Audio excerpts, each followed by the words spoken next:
A paz do Senhor, meus irmãos, obreiros da casa do Senhor, classe Abraão. Queridos, eu criei o grupo do WhatsApp da nossa classe.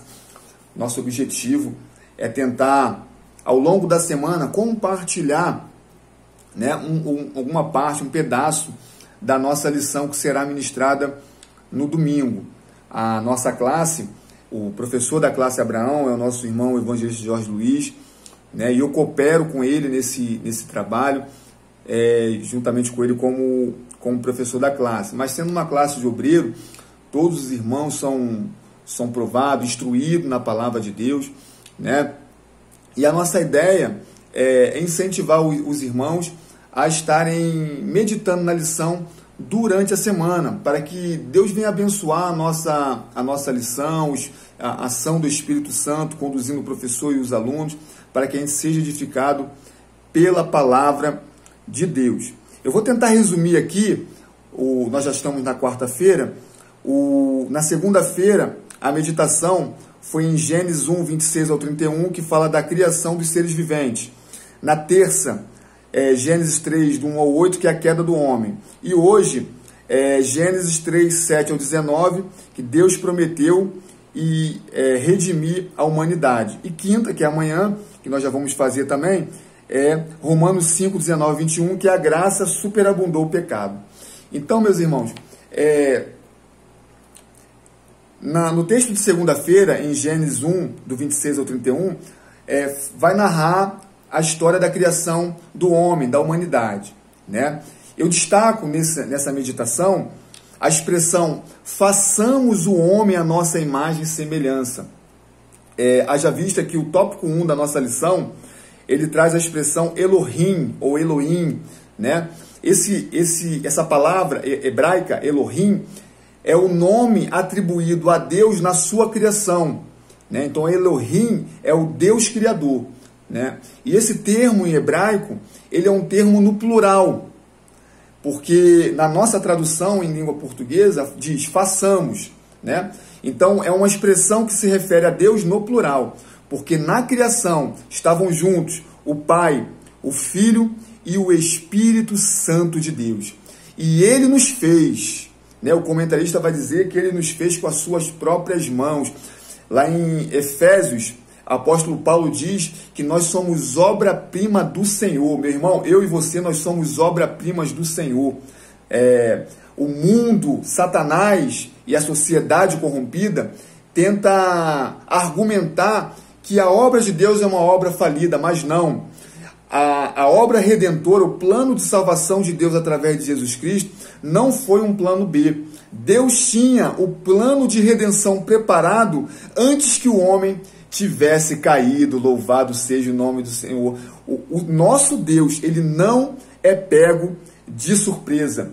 Então, quando a serpente astuta, ela engana Eva e o homem desobedece a Deus, e aí nós já estamos falando aqui da meditação da terça-feira, né, lá em Gênesis 3, do 1 ao 8, em que a serpente é astuta, e ela faz com que Eva incida em erro. O que eu quero chamar a atenção para os irmãos nessa leitura da terça-feira é que Deus tinha dado ao homem autoridade sobre toda a sua criação, sobre todos os animais. E o homem, ouvindo a serpente, ele decidiu desobedecer a Deus e se submeter aos animais a quem Deus tinha dado autoridade a ele para dominar. Então, a importância de nós sermos obedientes a Deus através da sua palavra e não dar ouvido ao inimigo de nossas almas. Então, meus irmãos, na leitura de hoje, de quarta-feira, que é Gênesis 3, do 7 ao 19, é o juízo, é a declaração de Deus, tanto para o homem, quanto para a mulher, e quanto para a serpente. E o que é interessante nessa declaração, que está lá em Gênesis 3,15, que diz, porém inimizade entre você e a mulher, é Deus falando para a serpente, entre a sua descendência e a descendência dela, esta lhe ferirá a cabeça e você lhe ferirá o calcanhar. O descendente da mulher, é Jesus Cristo, nosso Salvador, que nasceu de maneira virginal, né? O ferimento no calcanhar é a morte de Cristo na cruz do Calvário, né? Foi colocado cravo nas suas mãos, nos seus pés, a coroa de espinho sobre a sua cabeça. Mas ao terceiro dia, ele ressuscitou e pisou na cabeça da serpente.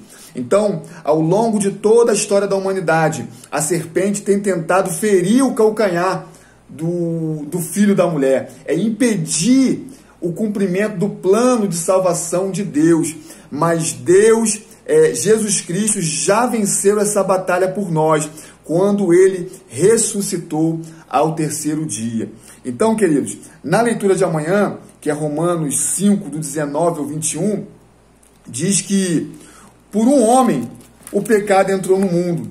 E Deus é tão maravilhoso e perfeito que aprove ao Senhor que também por um só homem muitos se tornassem justos. Então a nossa justiça não provém de nós, mas provém de Cristo Jesus. E Deus fez, onde abundou o pecado, Deus fez superabundar a graça. Louvado seja o nome do Senhor. Irmãos, é a graça de Deus, é a graça de Deus, é a graça de Deus que nos traz a salvação. Pela graça sois salvos, e isso não vem de vós, é dom de Deus. Então que você possa ficar com essa pequena porção. Nós meditamos aqui na leitura de segunda, terça, quarta e de quinta-feira. Veja esse vídeo e leia os versículos bíblicos, faça a sua meditação. Eu quero deixar um desafio para vocês. O que significa a palavra sofismo? Dá um Google aí, faz uma pesquisa, né, para saber o significado dessa palavra. E o que essa palavra tem a ver com a lição do próximo domingo? Coloque aí no nosso grupo qual é a sua opinião, joga no Google, o que vocês acharam, tá bom? Participe, vamos interagir nessa EBD. Nossa EBD é uma bênção. Nós temos aqui conosco também o presbítero Samuel e o diácono Gabriel, que são professores em outras classes, mas como obreiro da casa do Senhor, eu coloquei aqui também, quero a participação de vocês no nome de Jesus, amém? Nós temos o nosso pastor, que se colocou na condição de aluno, mas é o primeiro professor da nossa congregação. Ele humildemente, ele divide essa responsabilidade de ensinar a palavra com cada professor da escola bíblica dominical, sobre a responsabilidade do nosso superintendente, presbítero Tomás, que também tem sido bênção na nossa vida e que também está aqui no grupo. Vamos participar, irmão? Eu creio que esse trimestre vai ser mais uma bênção, um trimestre abençoado para cada um de nós. Deus nos abençoe no nome de Jesus.